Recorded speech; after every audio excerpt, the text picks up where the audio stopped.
I don't know what this week is. Oes brawd neu chwaer gyda ti?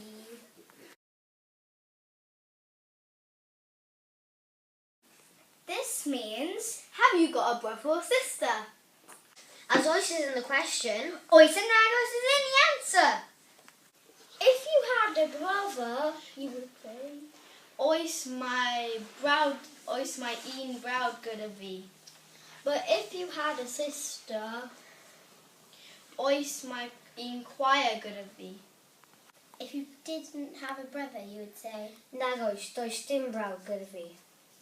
if you didn't have a sister, you would say, Nag oes, does dim chwaer gyda fi. If you don't have a brother or sister, you'll say, Nag oes, dwi'n unig plentyn. this means I'm the only child. Oes brawd neu chwaer gyda ti? Oes, mae un chwaer gyda fi. Oes brawd neu chwaer gyda ti? Oes mae un chwaer gyda fi.